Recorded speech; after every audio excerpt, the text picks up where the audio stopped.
flowers and a pushback. Now it's Porsches, beaming, soda arenas, higher cleaners for my bathroom. Single divas, model features used to be non-believers. Now they expose their cleavage. She asks, when are you free? Only -9. She wanna be my only fan. Don't mean news and land. You calling me 12? She wanna move a 10. She just a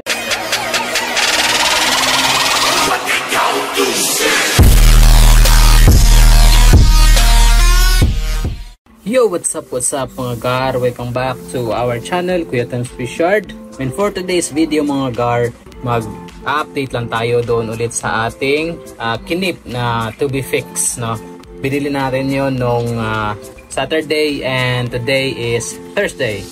So, pang ilang araw na is Sabado, Linggo, Lunes, Martes, Miyerkules, Huwebes. 5 days.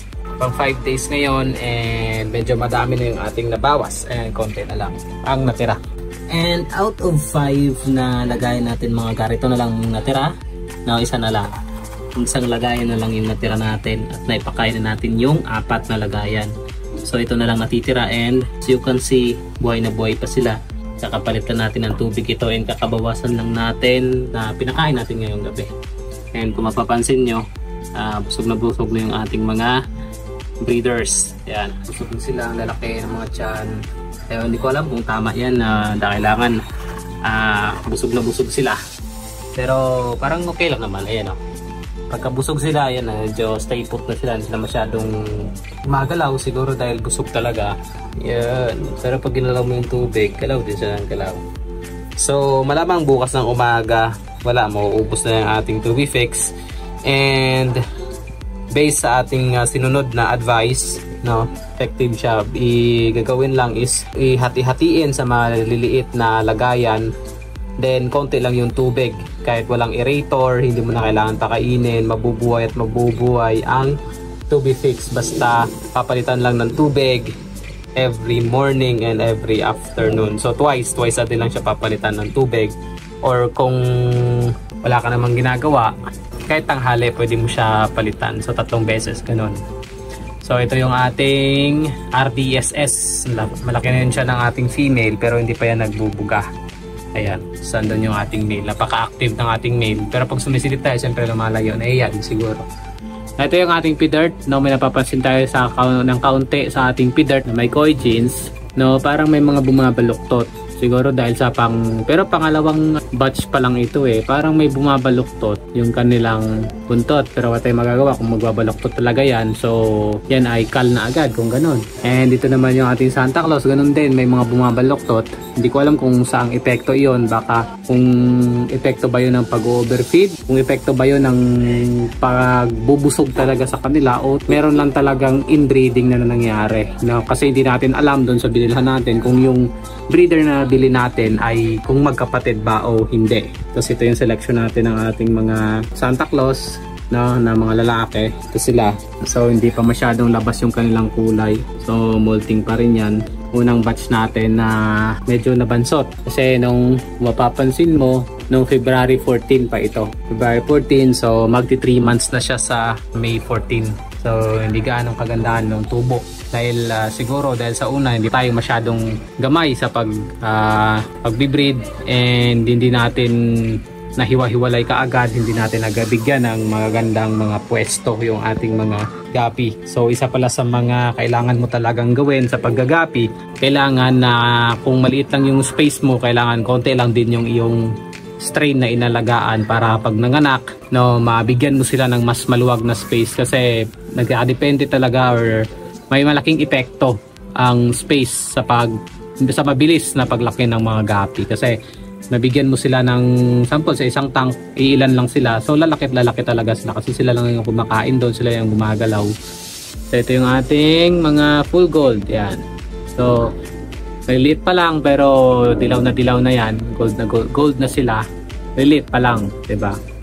Kasi alaga to sa spirulina at saka sa ating Vita Gold. So pag DAF niya yung pinapakain natin, hinaluan natin yung DAF niya ng Vita Gold para araw-araw talaga may Vita Gold na nilalagay. Sabi nila pa mahal daw pero hindi naman gaano, 150 lang naman ang maliit na bote ng Vitagold at matagal naman yung nagamit kasi hindi mo naman yun binubuhos lahat. Ito yung ating HB White. So, wala pang fry ito, HB White. Bigay lang sa atin ito na breeder. Pero malaki na yan tiyan yan. Malapit na rin yan.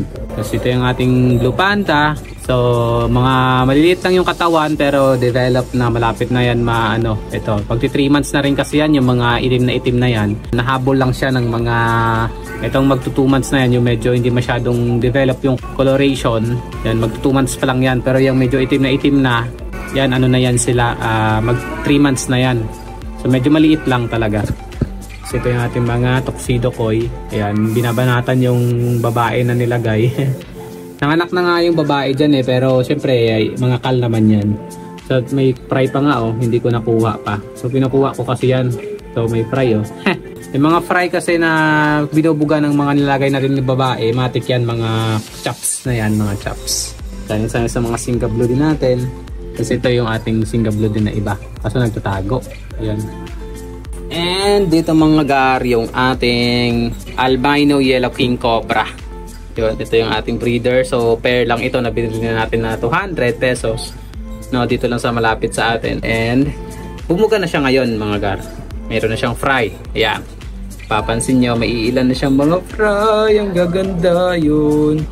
So ito yung ating pagtutuunan talaga ng pansin. No?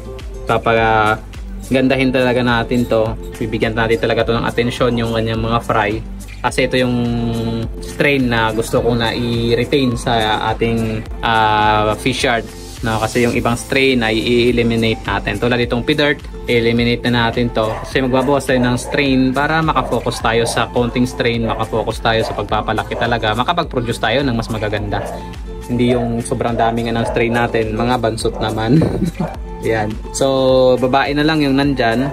Kinuha na natin yung male para hindi siya ma-stress sa kakasundot-sundot ng male. Kasi pag nanganganak kasi yung female tapos andyan lang yung male or andyan lang siya, nakasama lang sila ng kanyang male, nasusundot siya at minsan nagli-lead sa death ng ating female. So mag-isa lang kasi ang breeder natin, so kailangan din ingatan. Yung male dito muna natin nilagay sa extra natin na 2.5 gallon na wala naman tong laman, kaya dito muna natin siya ilagay. Supposed to be ilalagay natin dito is yung mga selected pa natin na Blue Panda. Kaso wala pa naman tayong oras para gawin yon. So nilagay muna natin siya dito. Dito na muna siya habang wala siyang ibang paglalagyan. Kasi nag-iisa lang din yung male natin. Kailangan natin yung ingatan. Tapos nilagyan natin ng harang. Kasi siyempre baguhan siya sa tank na to. Baka tumalon. Sayang. So mahal pa naman. Ayan. Albino na albino kasi red eye. Yan isa sa mga indication na albino dahil red eye. Albino Waikiki. So hanggang dito na lang mga gari ang ating video. Yung ating i-update kanina na Toby Fix. So masabi nating success yung ating nasunod na way ng pagkikip, no? Para ma-prolong yung kanilang buhay. So pwede nyo yung gayahin mga gar. Kung wala kayong magandang setup, pwede nyo yung gayahin para kapag feed kayo ng Toby Fix. Kasi mas maganda ang Toby Fix na feed siya na buhay kaysa dun sa mga frozen or dried. No, kasi alam nyo na may mga kinain kasi yun nabubulok. So ito talagang fresh ang napapakain niya, mas maganda. Mas gusto ng mga isda. So hanggang dito na lang mga gar yung ating video. Hanggang sa muli, Kuya Tens Fish Yard. Fish out!